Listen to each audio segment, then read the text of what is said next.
Hello and welcome to Novestage. Let's discuss the part 2 of your unit 1, that is Introduction to Anthropology and Tourism. The subject name is Tourism Anthropology. So पहला question जो हम यहाँ discuss करेंगे वो है define anthropology, discuss the role of biological and cultural anthropology in the study of tourism.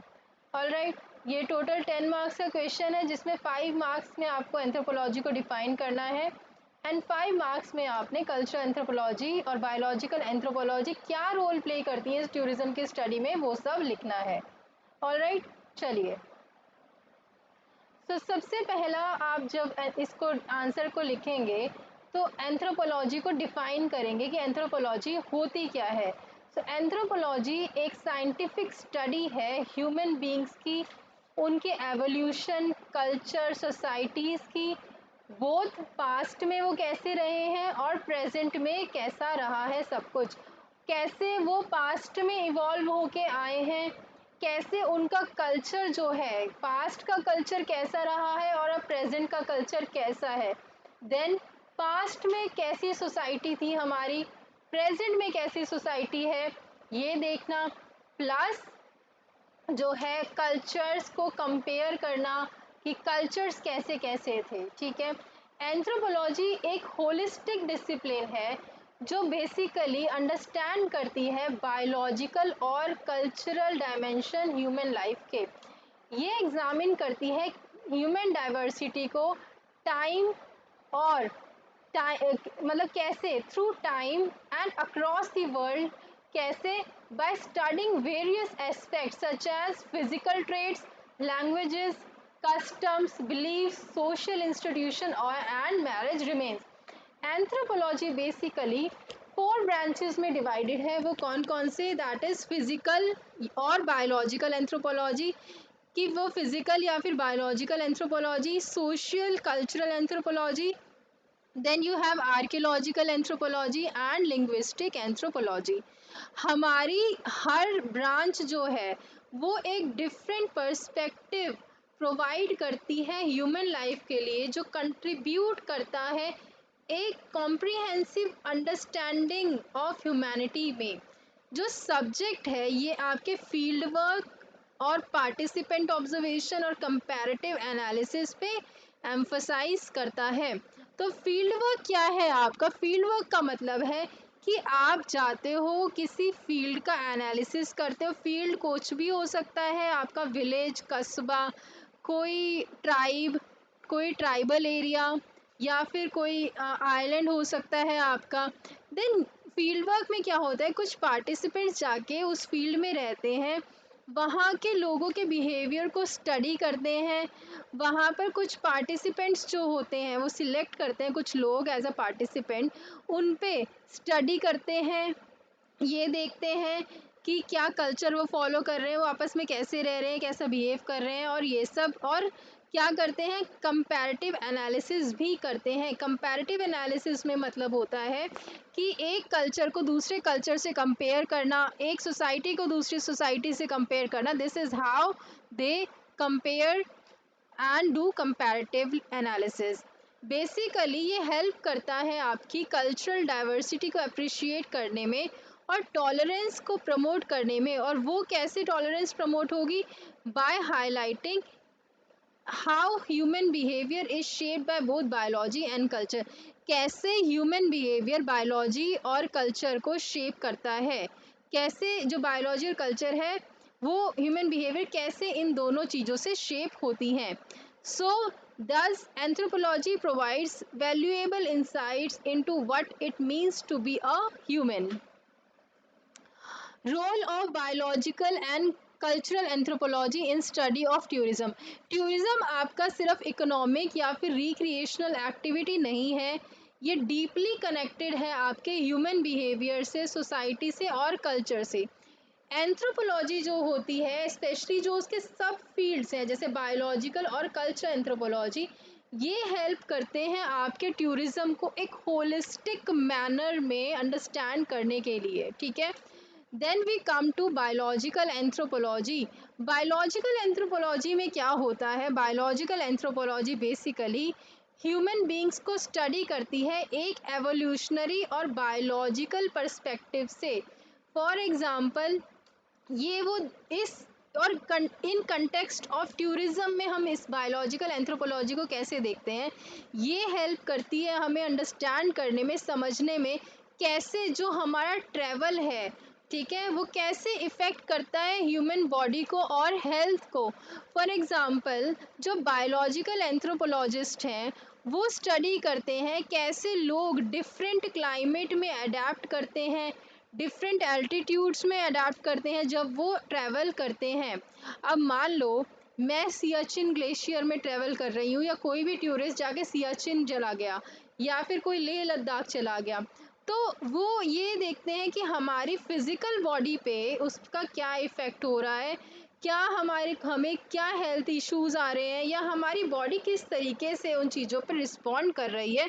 This is your biological anthropology.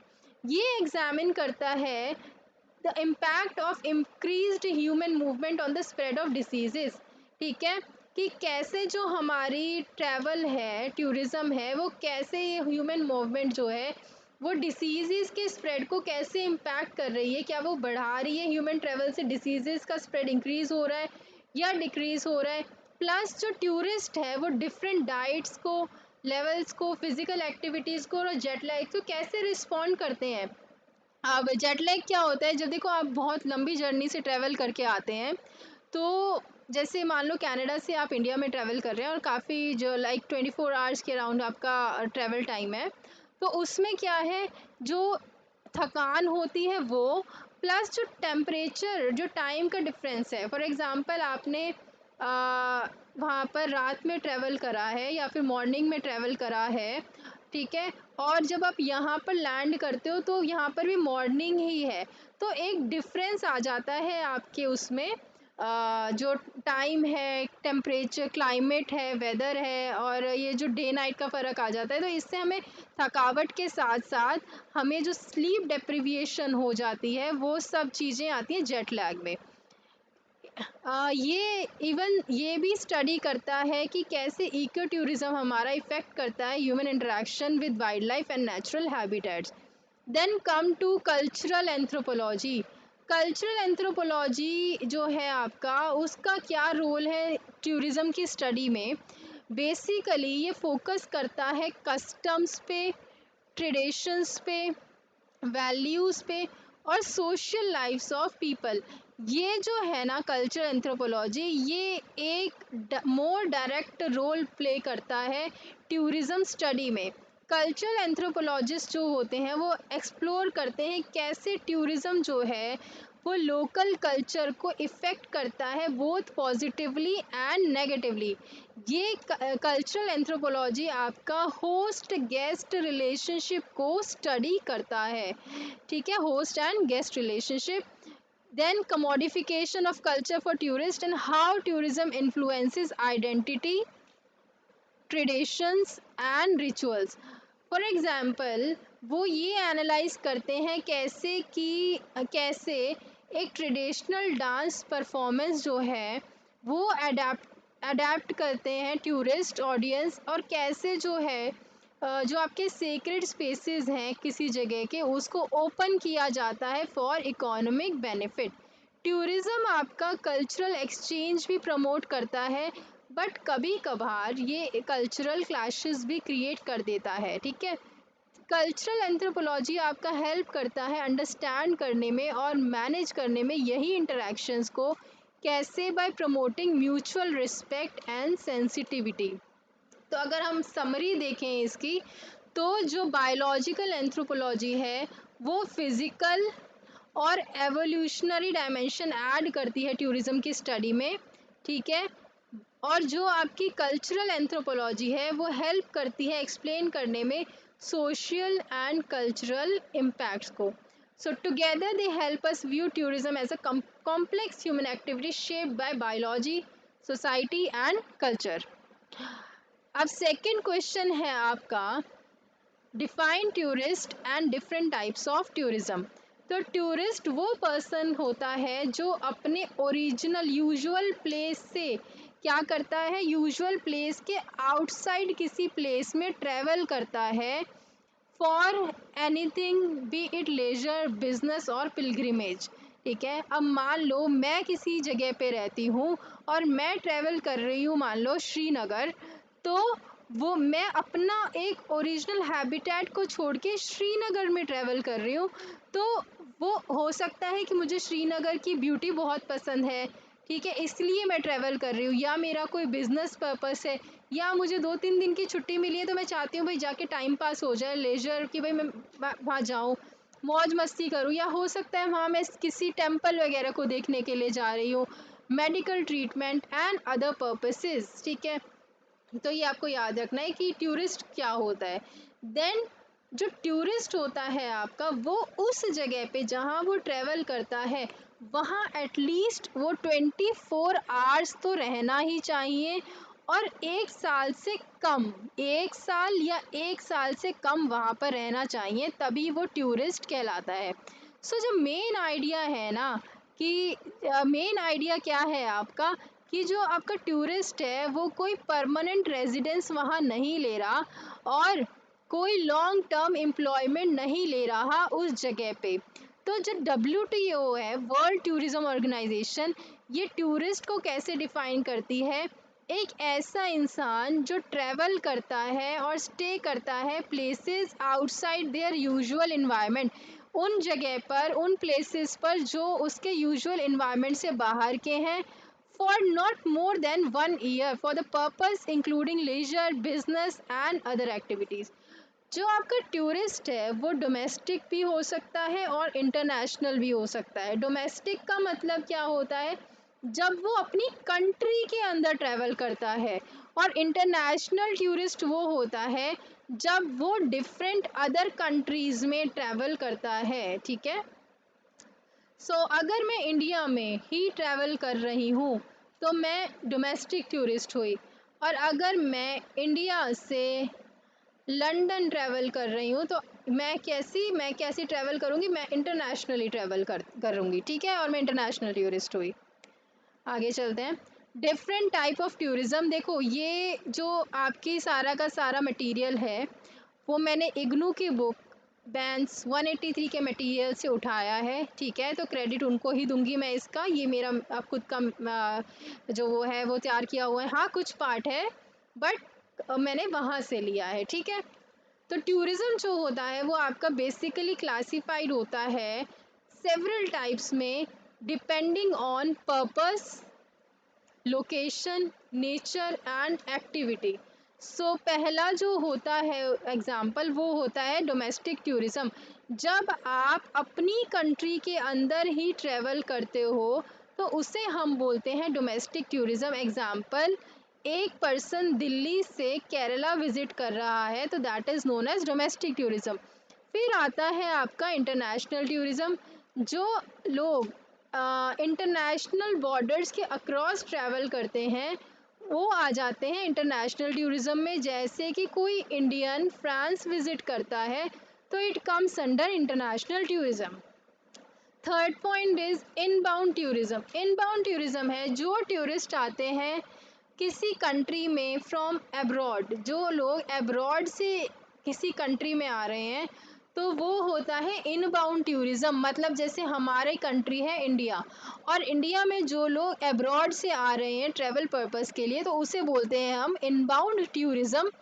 Examples हैं आपके, जो फॉरेनर्स ताजमहल विजिट करते हैं इंडिया में आके तो वो किस में आ जाता है, वो इनबाउंड टूरिज़्म में आ जाता है। Then we have outbound tourism. जो रेजिडेंट्स कंट्री के अंदर ही ट्रैवल कर नहीं हमारे कंट्री के जो रेजिडेंट्स दूसरी कंट्री में ट्रैवल करते हैं उसको बोलते हैं outbound tourism. For example, Indians travelling to Thailand, जो इंडियंस हैं वो थाईलैंड में अगर ट्रैवल कर रहे हैं तो उसको बोलेंगे हम outbound tourism. Then it comes to leisure tourism. Leisure tourism क्या है, जो ट्रैवल रेस्ट, रिलैक्सेशन और इन्जॉयमेंट के पर्पस से किया गया हो उसे बोलते हैं लेजर टूरिज़्म। एग्जाम्पल, जैसे कि हम किसी बीच पे जाते हैं छुट्टी मनाने के लिए या हिल स्टेशंस पे जाते हैं तो that is known as leisure tourism. फिर आते हैं कल्चर टूरिज्म में। कल्चरल टूरिज्म क्या होता है? वो ट्रेवल जिसमें हम एक्सपीरियंस करते हैं और लर्न करते हैं about culture, heritage and traditions of a place. Example देखो, अगर मैं राजस्थान विज़िट कर रही हूँ उनके कल्चर को समझने के लिए, वहाँ पर जगह जगह मॉन्यूमेंट्स देखने के लिए, या फोक डांस वगैरह देखती हूँ, बेसिकली उनके कल्चर को एक्सप्लोर करने के लिए, तो वो होता है आपका cultural tourism. Then comes to eco tourism. Eco tourism क्या होता है? एक रिस्पॉन्सिबल ट्रैवल होती है नेचुरल एरिया में that conserves the environment and improves the wellbeing of local people.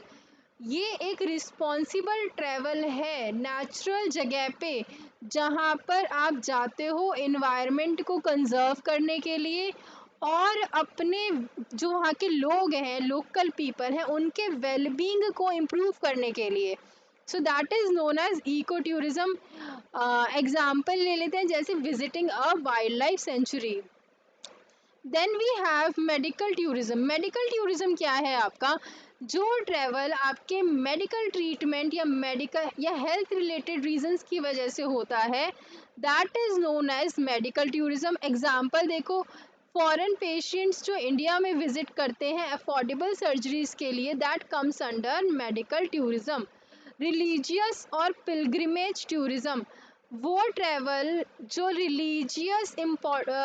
Religious places पे किया जाता है या जहाँ रिलीजियस इम्पोर्टेंस होती है उन प्लेसेस पे किया जाता है, that is known as religious या पिलग्रिमेज टूरिज्म। एग्जाम्पल, आपने वाराणसी को विज़िट किया, काशी विज़िट किया, या फिर मक्का मदीना आप विज़िट करते हो तो एक रिलीजियस पर्पस के लिए जाते हो, तो that is known as religious और pilgrimage tourism. Then comes to adventure tourism. वो टूरिज्म जिसमें फिजिकल एक्टिविटी और थ्रिल इन्वॉल्व होती है, that is known as adventure tourism.